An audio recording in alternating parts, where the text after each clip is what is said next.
pesada. Vamos lá? Eu gostaria que você me acompanhasse com seus olhos no capítulo de número 2, do verso 1 até o verso 3, que já foi lido na abertura desse culto. Diz assim a palavra do Senhor: Reúna-se e concentre-se, ó nação sem pudor, antes que saia o decreto e o dia se vá como a palha, antes que venha sobre você o furor da ira do Senhor, sim, antes que venha sobre você o dia da ira do Senhor. Busquem o Senhor todos vocês, os humildes da terra, que cumprem os seus mandamentos. Busquem a justiça, busquem a humildade. Talvez assim vocês sejam poupados no dia da ira do Senhor. Palavra de Deus, o Senhor está falando aos nossos corações. Eu peço que você se entregue à voz do Senhor, que ressoa pela sua palavra. O meu pedido de oração é que nós estejamos atentos pessoalmente ao que Deus falou conosco durante a semana, as perguntas que fizemos a Deus e o que o Senhor vai estar respondendo, falando e até levantando e nós não tínhamos percebido durante a pregação. Vamos ao Senhor em oração? Pai, nós estamos aqui trazidos pela Tua graça como aqueles que dependem do Senhor, Pai. Como aqueles que dependem de que Deus abra os nossos corações e dê-nos a visão certa sobre todas as coisas. Ajuda-nos, ó Deus, se estamos aqui com corações endurecidos. Ajuda-nos se estamos dispersos. Ajuda-nos se não lemos a Bíblia como deveríamos e estamos pouco sensíveis às Escrituras, Pai. Auxilia-nos a prestar atenção nas orações que fizemos e em como o Senhor as responderá. Auxilia-nos, Senhor, a perceber que nós não estamos diante de meras palavras em uma palestra. Nós estamos ouvindo a voz do Senhor, Pai. Que o temor enche os nossos corações. Em nome de Jesus. Amém.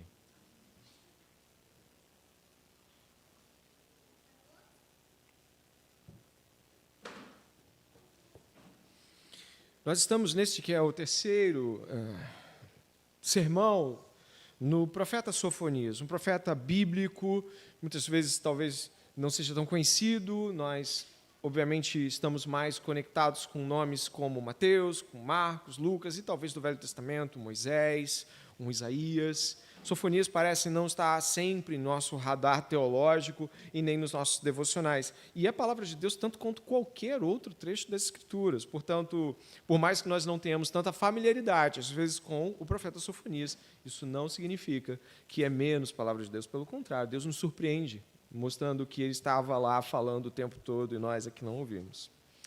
Eu estava lendo um autor chamado Matthew Herman. Esse Matthew Herman, ele é um autor muito frutífero, ele comenta sobre o Velho Testamento, e ele estava falando sobre o tempo do profeta Sofonias, e mais do que o tempo apenas, ele estava falando sobre a possível e o provável impacto que o livro do profeta Sofonias pode ter tido para aquelas pessoas que viviam naquela época.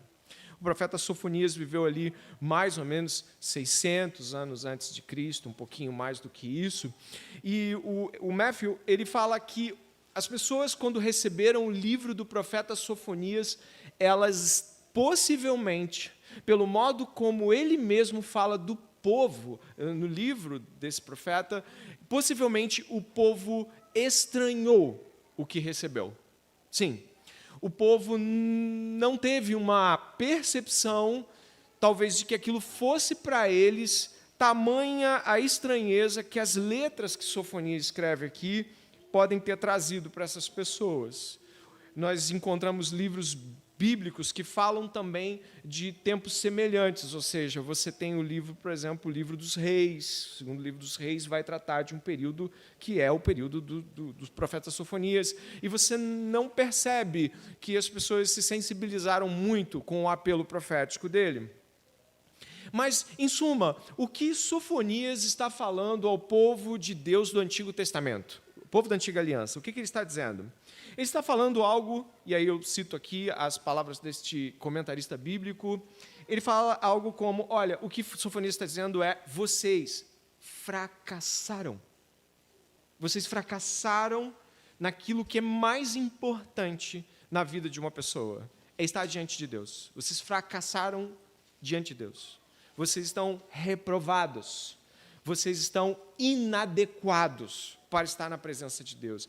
A mensagem do profeta Sofonias é uma mensagem de juízo, é uma mensagem de que Deus está irado com aquele povo, e essa mensagem é, vocês estão inadequados, reprovados, vocês estão fora daquilo que deve ser a postura de um povo que tem Deus como o seu Deus. E o autor, mais uma vez citando ele comenta algo interessante, que é o fato de que quando Deus está falando com o povo de Israel aqui, no livro do profeta Sofonias, Deus está trazendo algo para eles que dificilmente é algo com que nós gostamos de lidar. Eles estão em uma posição de humilhação. É isso mesmo, escute isso. Deus está mostrando o fracasso deles, o fracasso espiritual, moral, o fracasso pessoal, o fracasso de todos os fracassos humanos possíveis. E isso é algo que é humilhante para você ou eu admitirmos em qualquer nível. E aí esse autor vai falar sobre o fato de que, por vezes, nós lidamos com fracassos e humilhações na vida. E ele vai fazer isso justamente para que eu e você possamos ter algum tipo de assimilação nos nossos sentimentos, para perceber quando essas coisas estão lá e, geralmente, qual é a atitude que nós temos. Ele vai mencionar coisas simples, como, por exemplo, talvez você seja alguém da área esportiva, alguém que gosta de esporte, uma competição, já tenha feito movimentos competitivos, e você tenha se preparado bastante por uma prova, por uma natação, por um jogo de futebol, para alguma coisa que você foi muito confiante, você foi muito exultante, e o que aconteceu foi um fracasso retumbante. A derrota foi tão expressiva que você sequer conseguiu olhar para as pessoas ao redor.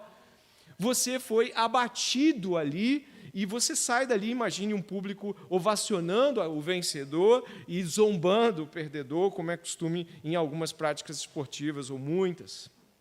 Talvez você seja alguém que tenha tido uma experiência de humilhação diferente. Talvez você, por exemplo, tenha se preparado por uma prova. Imagine uma prova, uma daquelas provas da vida, né? Talvez uma última prova que vai te formar ou não na universidade, que define se você vai pagar mais um período inteiro ou não, ou uma prova de concurso de muitos anos, ou mesmo uma prova que você, muito confiante, falou assim, eu vou encarar, eu estou muito bem, eu vou lá, eu vou resolver isso, rapaz, isso aí para mim não é nada. E aí você chega lá e o que acontece é muito simples, isso tudo é errado. Você imagine você pegar a prova e, quando você estiver olhando as perguntas, você sequer consegue entender o que está sendo pedido, tamanha diferença daquilo para a qual você estudou. Você já teve essa experiência? É uma experiência apavorante naquele momento ali. Você fica entre entregar, sair correndo, suar, você não sabe o que faz, as pessoas estão todas compenetradas, e você olha para elas e fala assim, você podia entregar isso aqui agora, porque eu não tenho o que fazer com isso aqui. O senso de humilhação, e você já pensa em como vai explicar aquilo também, afinal você bateu no peito e falou, é minha, pode deixar. Talvez possa ser uma profissão, um relacionamento, que você tenha absoluta certeza que deveria se engajar, se relacionar, participar, e algo que você talvez nem queira ter tido ouvidos das pessoas, sabe? Por vezes nós agimos assim, nós vamos assim, eu sei o que eu devo fazer, eu quero fazer isso, e eu sei que eu sou para isso. Isso tenha se preparado ao seu modo por anos a fio para essa profissão, para esse relacionamento. Talvez você não tenha ouvido as pessoas, ou talvez sim, mas quando as coisas começam, há um fracasso retumbante. É o tipo de coisa que você não sabe nem como você foi parar naquilo. Porque, seja aquele relacionamento, aquela profissão que você tenha sonhado tanto, tudo está acontecendo tão ao oposto, que a sensação que temos é que todos estão olhando para o nosso fracasso ao mesmo tempo. Pois é. Alguns de nós já temos experiências com humilhações em vários níveis, ou alguns ainda estão tentando fugir delas, mas você pode assumir algumas posturas diante da humilhação. Por exemplo, você pode assumir uma postura de blefe. Sabe o que é um blefe? Tipo assim, dar um perdido na coisa. Quer saber? Isso aí não é nada assim, não é tanto assim, não. não estou tão humilhado assim. Não, acho que eu nem estou humilhado. Na verdade, vamos seguir. Vamos pensar nisso não. Vamos embora. Você também pode ter outra postura. Assim que você percebeu o tamanho da desgraça, do fracasso retumbante, você foge. Você foge completamente. Você elimina qualquer possibilidade de você se enfiar naquilo de novo. Você não quer mais aquela prova, aquela profissão, aquela relação, você não quer nada com aquilo. Você foge. E aí, às vezes, você, então, pode assumir uma postura de não foi nada tão assim, não estou tão humilhado, ou você pode assumir aquela postura de eu vou sair daqui correndo, não quero que ninguém me veja. Talvez você também possa assumir uma postura autojustificativa, né? Você pode chegar, por exemplo, você é a pessoa da prova e falar assim, eu tenho certeza que o professor não disse o que era. Tenho certeza. Aquela postura de ele não disse o que ia cair, vai ficar com essa postura até o final da vida, reprovado. Tá? Reprovado. Ou talvez você vai dizer que foi enganado naquela profissão, no relacionamento. Mas a questão, sabe qual é? A questão é simples. Você está humilhado diante de uma situação extremamente vexatória. E nós nos vemos assim, eu cunhei uma frase um pouco maior, refletindo um pouco do que nós vamos encontrar, mas a frase é a seguinte, né? Em alguns momentos específicos da vida, sendo culpa sua ou não, sendo injustiçado, ou mesmo tendo feito algo para estar naquela condição, a verdade é que você está humilhado. Tentar dizer que não está sendo humilhado apenas te distancia das lições que Deus está te ensinando. Tentar fugir é tão somente esperar pela próxima humilhação, só que com o coração mais duro e cheio de orgulho. Então, o que você vai fazer? Você vai fingir que não está humilhado ou você vai fugir da humilhação de todas as maneiras que você puder? As Escrituras nos apresentam outro caminho. E é esse o ponto que o profeta Sofonias toca. As Escrituras apresentam uma outra jornada para os humilhados, para os fracassados. E aí, citando aqui o Matthew Hermon, ele vai dizer o seguinte, ela nos fala de um Deus misericordioso que nos acolhe em seus braços, apaga o registro desastroso dos nossos pecados e erros e substitui o nosso desespero por alegria exultante e abundante. Este é o ponto. As Escrituras não nos apoiam em fingir que não estamos humilhados. E as Escrituras não apoiam a fuga. Elas não apoiam nada disso e também não apoiam um fuja. As Escrituras têm um caminho para os fracassados, para os humilhados, para os que se enganaram quanto à vida.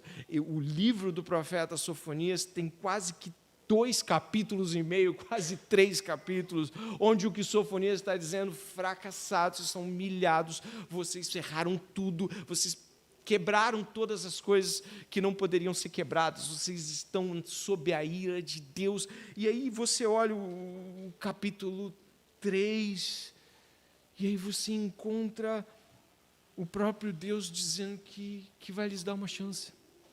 Repare que o capítulo 3, a qual nós vamos olhar e depois retornar mais tarde, ele vai falar algo lindíssimo. Repare que o capítulo 3 parece não falar da ira e das destruições, mas olha o capítulo 3, verso 14, olha o que diz aqui, falando para aquela mesma cidade que nós lemos, cidade maligna, olha o que vai dizer aqui. Cante, ó filha de Sião, verso 14, grite de alegria, ó Israel, alegre-se e exulte de todo o coração, ó filha de Jerusalém. O Senhor retirou as sentenças que eram contra você e afastou os seus inimigos. O rei de Israel, o Senhor, está no meio de você. Você não precisa mais temer mal algum. Naquele dia, se dirá a Jerusalém, não tenha medo, ó Sião, não desfaleçam as suas mãos. O Senhor, seu Deus, está no meio de você, poderoso para salvar. Ele ficará muito contente com você. Lê esse final do verso 17.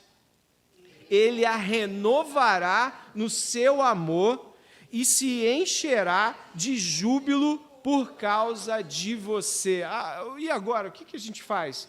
Nós estávamos falando de um Israel fracassado, de uma Jerusalém devastada, humilhada, cheia de problemas, cheia de pecados. E aí a gente passa alguns trechos de Sofonias, canta Israel, está tudo bem agora. O que aconteceu? Como é que saímos da ira, do dia da ira, para... tem uma chance? Como é que sai do desespero para a esperança? Eu acho que essa é a pergunta que a gente vai tentar responder aqui hoje. Como sai do desespero para a esperança? Está desesperado? Está angustiado? Está humilhado? Como é que sai do desespero, da humilhação, e vem para essa exultação alegre? É esse o ponto. É para onde nós vamos hoje, e eu gostaria de fazer isso com 3 movimentos aqui. E é claro, o capítulo 3, a despeito de todas as fraquezas, pecados e nossa rebelião contra Deus, aponta para uma alegria indizível, enorme em Deus. Eu gostaria de que nós pudéssemos ir fundo aí, do capítulo 2 para o capítulo 3, e eu quero começar dizendo o seguinte: sim, há esperança, mas a esperança, olha aqui, começa ao reconhecermos a humilhação. Isso é essencial na perspectiva bíblica geral, e o livro do profeta Sofonias vai tratar isso. Sim, existe um fim para o desespero, mas não é negando a humilhação, não é fugindo dela e nem fingindo que ela não existe. É por aí que nós vamos. Se você puder olhar comigo, se puder olhar o começo do capítulo 2 e o começo do capítulo 3, você vai ver 2 afirmações terríveis aqui. A primeira é a seguinte, capítulo 2. Reúna-se e concentre-se, ó nação sem pudor. Capítulo 3 agora. Ai da cidade opressora, rebelde e manchada, não atende ninguém, não aceita disciplina, não confia no Senhor, nem se aproxima do seu Deus. De quem ele está falando? Nosso último profeta bíblico, vocês lembram quem foi? Foi Jonas. Se nós estivéssemos olhando aqui e falássemos, isso aqui é para Nínive, aquela capital maligna que Jonas ia pregar, você não teria problema de falar, é mesmo, né? Sem pudor, não atende disciplina, não confia em Deus. Sim, mas ele não está falando para Nínive, ele está falando para Jerusalém. Ele está dizendo que Jerusalém é esta cidade, sem pudor, manchada, suja, que não atende ninguém, não aceita disciplina, não confia no Senhor e não se aproxima de Deus. Ele está falando que essa cidade é assim. Deus está fazendo uma acusação direta sobre quem Jerusalém é. E por que isso é importante, ou por que isso para nós faz um sentido enorme? Deus não trabalha transformações em passadas de pano morais. Deus não trabalha mudanças de caráter profundas sem que, primeiramente, possamos assumir o pecado como tal, sem que, primeiramente, façamos o seguinte, dizendo, sim, sou assim, sim, fiz isso, sim, pequei, sim, eu quebrei tudo, eu destruí as coisas, eu fiz tudo errado, eu estou envergonhado. Deus sempre trabalhou transformações na Bíblia a partir de uma franca conversa, de um apelo direto e de acusação veemente contra o pecado, seja do seu povo, seja de indivíduos na própria Bíblia. Quando nós estamos pensando em como Deus transforma as pessoas, a começar, Deus as faz reconhecer o seu pecado real, não apenas uma sensação de culpa, pecado real, pecado contra Deus, pecado que será passível de juízo, julgamento real diante do tribunal de Deus. E a primeira coisa que nós devemos entender quanto à realidade bíblica é de que só pessoas que aceitam a humilhação que Deus mostra, que estão expostas, conseguem, de fato, sair de um ponto de desespero para estar vivendo uma realidade de esperança com Deus. E você vai encontrar aqui várias menções a isso, a começar no capítulo 2, a qual nós começamos o texto de hoje, você vai encontrar diretamente Deus dando ordens depois que ele dá o diagnóstico. Olha o capítulo 2, verso 1. Reúna-se e concentre-se, ó nação, sem pudor. Ele não vai parar com o diagnóstico, ele vai dar ordens para que eles possam seguir. Repare o seguinte, ele vai dizer o seguinte, antes que saia o decreto, ou seja, antes que saia o decreto e vocês sejam arrasados, antes que o dia da ira venha, Olha o verso 3. Busquem o Senhor. Repare que isso é reafirmado ali no meio. Busquem a justiça. Deus está ordenando que eles reconheçam a necessidade de buscá-lo, ao afirmar que são pecadores.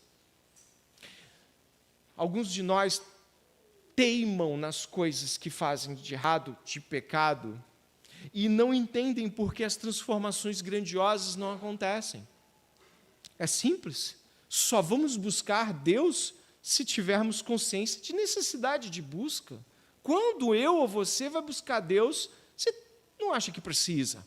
E aqui Deus está dizendo, cidade sem pudor, busquem. Cidade sem pudor, cidade manchada, cidade que não ouve, busquem. A ordem de buscar é uma ordem para aqueles que compreendem a necessidade de serem redimidos por Deus.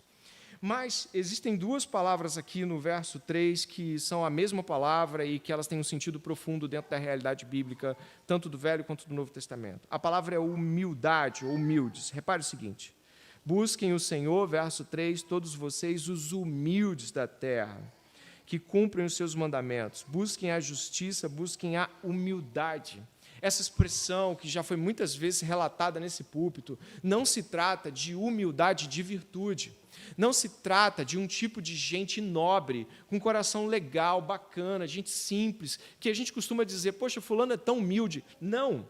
A expressão de humilhação aqui diz respeito à sua condição de miséria, à condição de dependência e desfavorecimento espiritual. Os humildes aqui não são gente muito legal, que sabe estar com o coração tranquilo, mas gente quebrada e abatida. Nós encontramos essa posição várias vezes. Por exemplo, Mateus capítulo 5, verso de número 3. Você já deve ter lido isso. Fale em voz alta, vamos lá juntos. Bem-aventurados.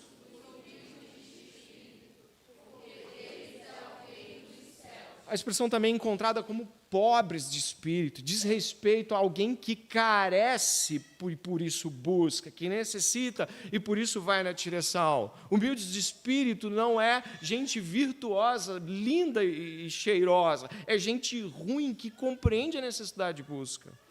Também no livro de Lamentações, escrito 50, 40 e poucos anos depois, a Lamentações já é a tragédia do que esse homem está falando aqui, o Sofonias.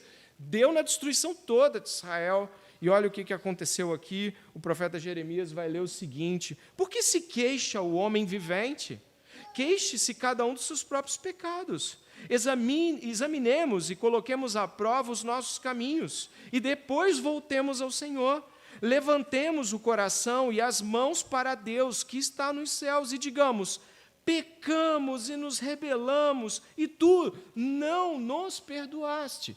O profeta Jeremias está falando para as pessoas, vocês estão se queixando pela miséria que estão vivendo?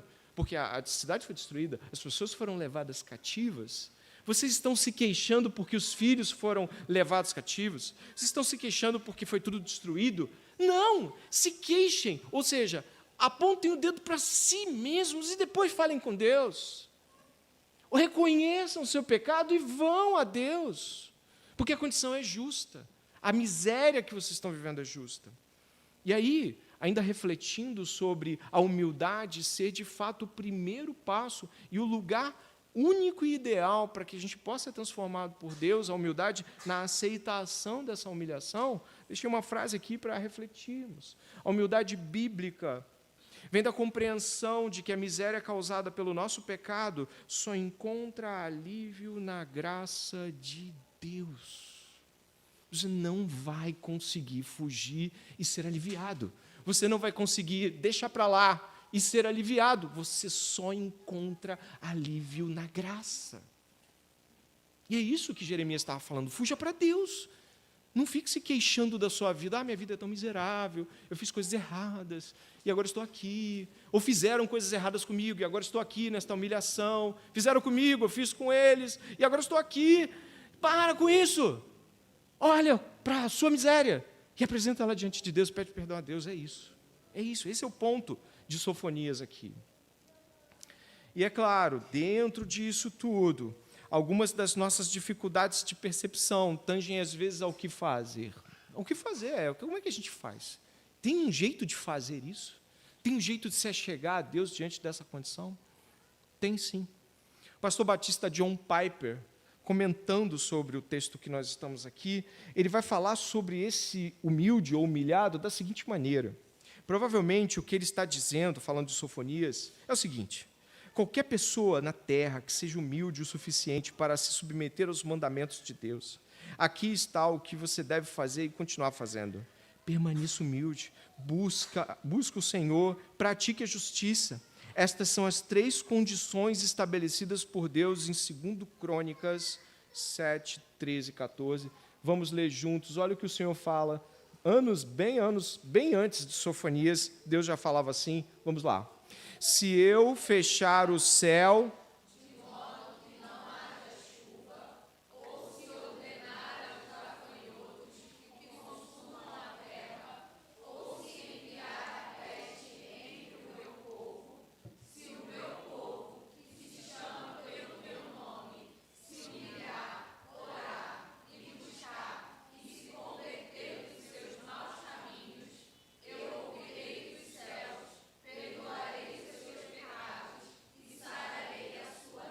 Não há outro caminho, é esse.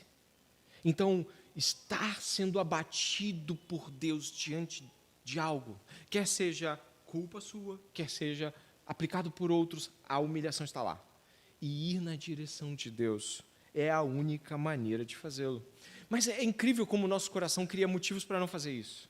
É verdade, nós criamos motivos internos das quais ou não achamos que precisamos ou não queremos. Então, a gente é mestre em fazer enganos e se abraçar a eles. Então, eu quero ir junto com você agora a motivos que Sofonias dá, né? Motivos para obedecer à convocação de Deus. O profeta Sofonias, ele vai apresentar 3 motivos que ele considera que sejam muito importantes para que eu e você, quando formos a Deus ou dissermos não vou, possamos considerar antes. Primeira coisa que eu gostaria de ver com você é o que está escrito ali, principalmente no capítulo 2. E eu gostaria de dizer que o primeiro motivo é que Deus nos adverte de que não há escapatória para o dia do juízo. O dia vai chegar. Esta é a primeira questão. O primeiro motivo pelo qual eu e você devemos aceitar a humilhação e ir na direção de Deus é porque esse dia vai chegar. Se você puder observar com a Bíblia aberta, eu vou estar mostrando algumas coisas aqui para você. Depois que há essa ordem para que eles possam considerar a busca por Deus, ali no capítulo 2, do verso 1 até o verso 3, é só você ir me acompanhando, você vai perceber que todos os lados de Israel são cercados. Como assim? Repare que o verso 8 vai dizer assim, do capítulo 2, ouvi a zombaria de Moabe e as palavras injuriosas dos filhos de Amon, que zombaram do meu povo e se gabaram contra o seu território. Portanto, tão certo como eu vivo, diz o Senhor dos Exércitos, o Deus de Israel, Moabe será como Sodoma e os filhos de Amon como Gomorra. Mas do que estamos falando aqui, Moabe fica para oeste de Israel, ok? Então, olha o que vai acontecer. Deus está dizendo, não dá para fugir para lá, porque eu vou pegar eles também. Eu vou pegar eles também. Eu vou pegar vocês. Então vamos para lá. Não, vou pegar eles. Se você observar aí em seguida, no verso 8, né, nós vamos encontrar aí à frente o seguinte, ali no verso 8, 9, 10, 11, nós vamos descobrir que Deus vai acabar com Moabe e Amon com sua ira. Se você observar o verso 12 agora, o verso 12. Também vocês, ó etíopes, serão mortos pela espada do Senhor. Ele estenderá também a mão contra o norte e a Assíria. Bom, se você for pensar sobre os etíopes, eles estão ao sul de Israel. E os assírios estão ao norte. O que é isso aqui? E Deus está mostrando de que não vai ter fuga. Se os israelitas acharem que eles podem fugir para a direita, Deus vai estar emitindo juízo ali. E acima também, e abaixo também. Então, Deus está cercando marcando todas as lateralidades territoriais para que nenhum israelita pense de que Deus vai mandar um juízo sobre Israel, então vou meter o pé para lá. Eu vou para aquela outra banda. Não. Deus vai cercar o mundo com sua justiça e o seu dia de ira. Não adianta você fugir para a autojustificação. O que você vai acabar encontrando é Deus, só que você como Deus. Isso é tremendamente errado. Não adianta você fugir para algum lugar geográfico. Quer saber? Eu vou fugir de tudo. Sabe o que o salmista diz? Para onde me ausentarei do teu espírito? Se vou até o céu, se desço até o mais profundo abismo, não importa para onde eu vou estar encontrando com Deus. Deus vai me encontrar, é isso que ele diz. Então, não adianta assumir uma postura de qualquer fuga. Deus estará empreendendo o juízo em todos os lugares e procurando as pessoas onde quer que elas estejam. A segunda coisa que nos motiva, que deve nos motivar a buscar arrependimento, também se encontra aqui no capítulo 2, mas no verso de número 3, ele termina assim, talvez, capítulo 2, verso 3, talvez vocês sejam poupados no dia da ira do Senhor. Mas como assim, talvez sejam poupados? O que está acontecendo aqui? Será que Deus está duvidando se vai salvá-los ou não? Não, Deus vai salvá-los. Repare o capítulo 2, verso de número 9, ali você vai encontrar, na parte do meio do capítulo 9, assim, o remanescente do meu povo os saqueará, e os sobreviventes da minha nação tomarão posse dos seus territórios. Deus estará deixando gente será salva, gente será, de fato, preservada. Deus não está dizendo, talvez eu salve, talvez eu não salve, não, vou salvar gente. Mas todas as perspectivas que envolvem o livro de Sofonias dizem respeito a uma responsabilidade na busca por Deus, de depois do pecado ter sido exposto, a ida até Deus, confirmar de fato de que você é parte desse remanescente, de que você é parte desse povo que não vai ser destruído.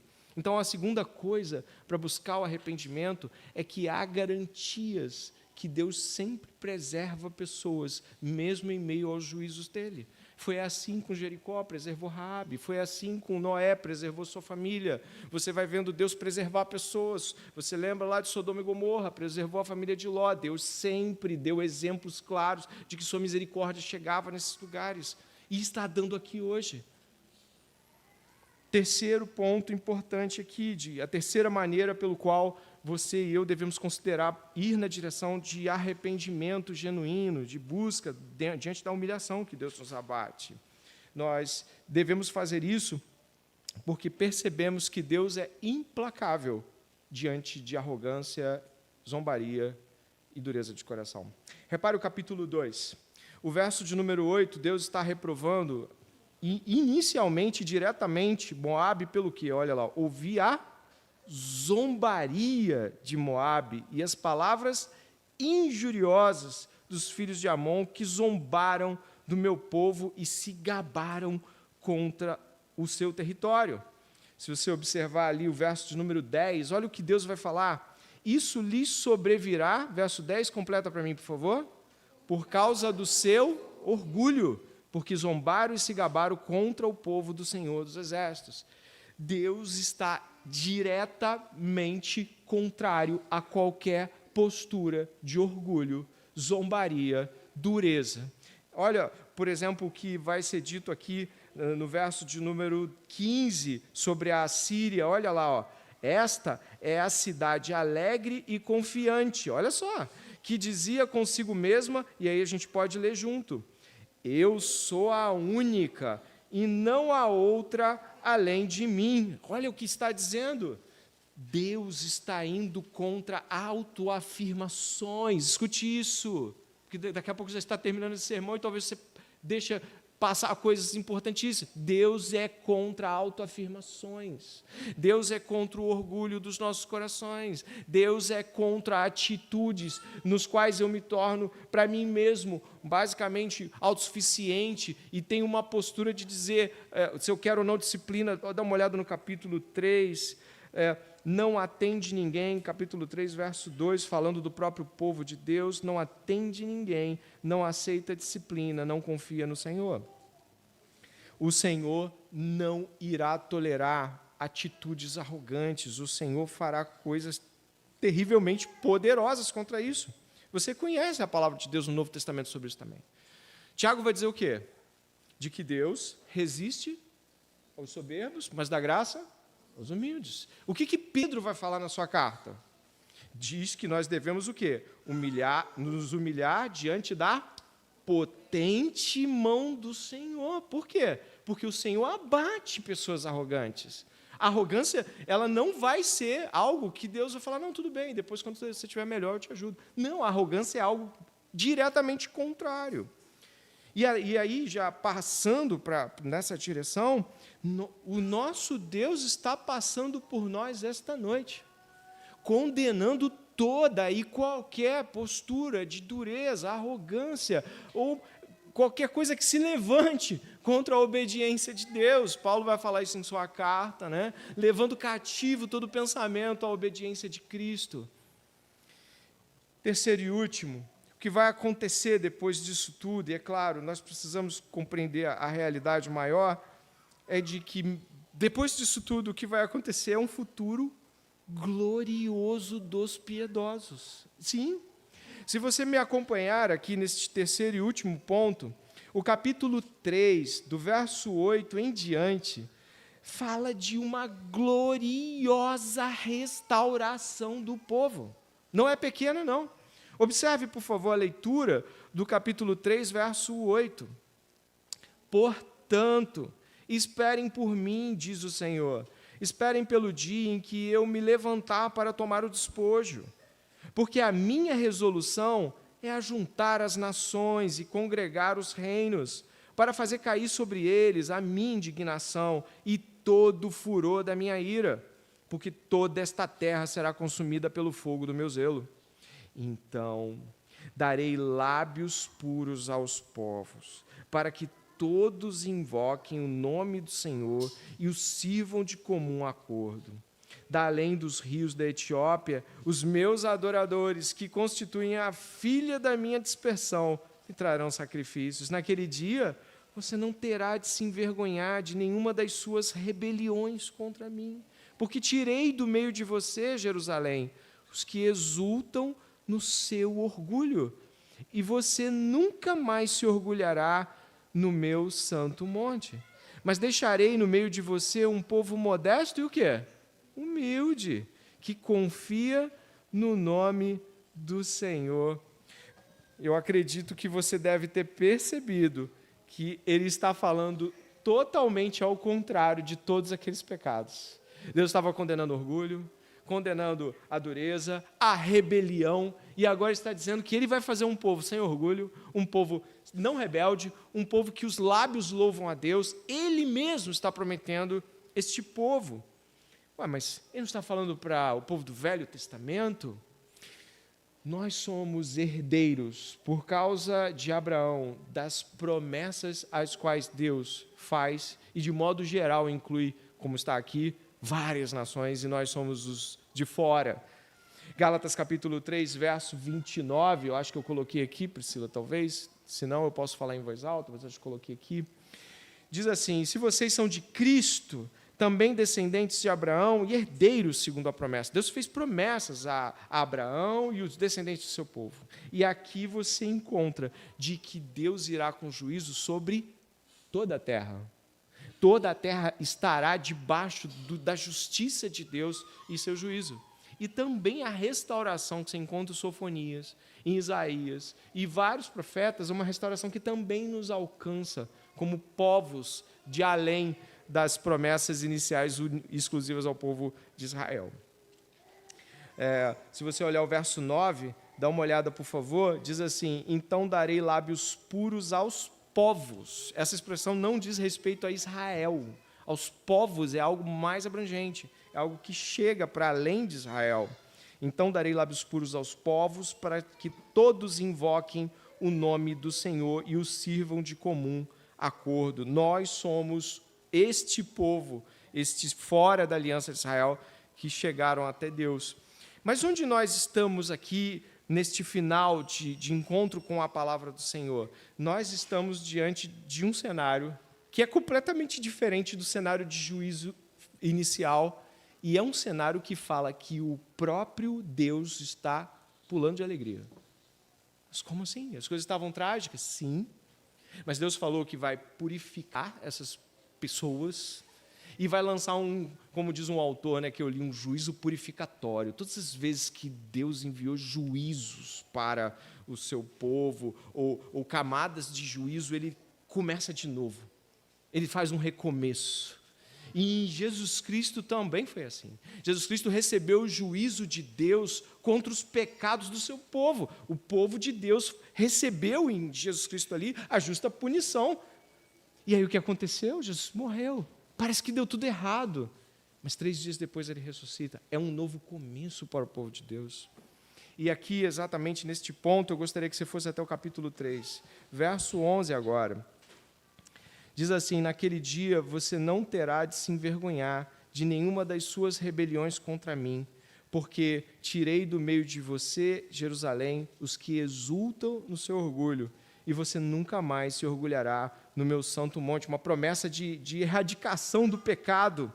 E eu gostaria que você pudesse ir até o verso de número 17 agora. O Senhor, seu Deus, está no meio de você, poderoso para salvar, e Ele ficará muito contente com você. Deus ficar contente com aqueles que antes eram rebeldes. Deus se alegrar com pessoas que eram completas negações de Deus, de bondade e justiça. Sim, a promessa não é só de que vamos nos alegrar em Deus, mas Deus se alegrará com nossas vidas nele. Essa ideia sobre Deus se alegrar, às vezes não é clara para a gente, mas, por exemplo, Lucas capítulo 15, verso 7, e Lucas 15, 10, eu coloquei aqui, eu gostaria que você lesse, por favor. Olha o que diz: digo a vocês...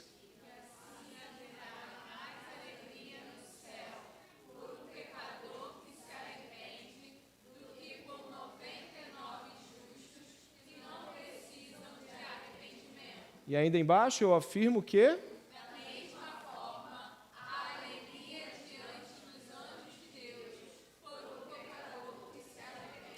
Jesus está dizendo que isto é motivo de alegria nos céus. Os céus se alegram quando alguém abaixa as armas e se entrega humildemente a Deus.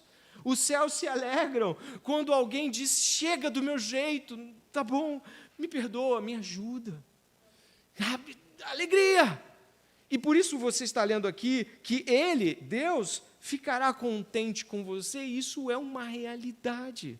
É claro que o primeiro texto, como você viu, é para justos que não precisam de arrependimento. É claro que isso é uma ironia do ponto de vista de que todos precisamos de arrependimento, mas há pessoas que acreditam que não precisam. E por isso, a alegria é nesses que têm consciência de sua humilhação, de sua miséria para com Deus. Deus não vai franzir a testa se você se voltar para Ele agora. Ele não vai falar assim: depois de tudo isso que você fez. Deus não vai chegar e vai dizer assim: olha, você tem certeza? Porque você é muito sujo, você não presta. Não. Deus se alegra quando pessoas miseráveis como nós nos achegamos a Ele e dizemos: está tudo errado, fiz tudo errado, penso tudo errado, sinto tudo errado, estou humilhado aqui, olha a minha condição, tem misericórdia de mim. Deus não rejeita um coração quebrantado. Esta realidade de alegria é maravilhosa. Isaías, eu acho que eu coloquei, Isaías 62, eu não sei se eu tinha colocado aqui, mas se eu não coloquei, eu posso citar aqui em voz alta. O profeta Isaías vai falar de muitas coisas ruins que o povo fez e depois coisas que o povo parecia que não entendia, mas, sabe, Isaías é uma coisa maravilhosa de se ler. Você lê um monte de destruição, aí aparece uma exultação, novos céus, nova terra. Isaías muda, porque Deus, obviamente, está emitindo juízo contra o mal e promessas em favor do seu povo. Isaías 62, 5 diz assim: como o noivo se alegra com a noiva, assim o seu Deus se alegrará com você. Eu termino aqui mencionando o autor de Hebreus, que nos faz considerar, e aí pela última vez, que nós devemos de fato ouvir o que o Senhor tem a dizer. Portanto, também nós, visto que temos a rodear-nos tão grande nuvem de testemunhas, olha esse trecho, e livremos-nos de todo o peso e do pecado que tão firmemente se apega a nós, e corramos com perseverança a carreira que nos está proposta. Ou seja, o pecado busca firmemente se agarrar a nós, e nós firmemente buscando afastá-lo. E olhando firmemente para o autor e consumador da fé, Jesus, o qual, em troca da alegria que lhe estava proposta, suportou a cruz, sem se importar com a vergonha, e agora está sentado à direita do trono de Deus. Venha a Jesus, não se importe com a vergonha, para que a vida venha para o lugar em Cristo. Venha a Jesus, se arrependa, lance-se nele. Há motivos demais para você fazer isso essa noite. Se Deus fala sobre arrependimento, nós sempre devemos considerar, porque o Senhor está falando isso comigo, parece que as coisas estão tão bem, eu espero que estejam mesmo. Mas a verdade é que nós vamos estar sempre caminhando na direção de arrependimento. E todas as vezes que uma pregação sobre arrependimento vem, a nossa atitude de coração é de autoexame, é de, será que existe algo que estou resistindo? Existe alguma postura na defensiva? Algum tipo de orgulho que eu suprimi, deixei num canto e não quero mais mexer? O Evangelho é poderoso, não somente para mostrar isso, mas para vencer. Que essa noite seja uma vitória de Jesus Cristo no seu coração, que não haja nada tentando fazer com que você prevaleça segundo suas próprias formas, seu próprio braço, sua própria força. Ore comigo neste momento. Pai, nós te agradecemos porque o Senhor falou conosco mais uma vez. E, Senhor, nós estamos sempre considerando palavras sobre arrependimento, porque, afinal de contas, Senhor, nós tivemos um momento onde isto começou na nossa vida, mas continuaremos, Senhor, buscando o arrependimento, porque o Senhor continua nos mostrando o nosso pecado, o Senhor continua nos mostrando realidades que precisamos mudar, o Senhor continua mostrando que o nosso orgulho que pensávamos que tinha acabado ainda está firme em alguns cantos da nossa vida. Deus, por favor, então, nós te pedimos que todo o orgulho do nosso coração caia por terra em nome de Jesus. Nós te pedimos que o arrependimento que o Senhor chama para termos seja esta noite verdadeiro e genuíno. Pai, que qualquer raiz de amargura ou qualquer tentativa de impiedade não prevaleça diante da palavra de Deus essa noite, e que o Senhor nos incline à confissão, ao pedido de ajuda e a todas as realidades do arrependimento, Senhor. Ajuda-nos, por favor, a não resistirmos à palavra de salvação, Pai. Se há pessoas aqui que não têm Jesus Cristo, que estão ainda se achegando e tentando entender tudo isso, Pai, nós te pedimos que a palavra do Evangelho, a palavra de perdão para pecadores, chegue ao coração dele e dela. Nós te pedimos, Senhor, para que essa palavra crie, de fato, uma força tremenda que não estava lá antes de chegarem aqui, de ouvirem a palavra de Deus.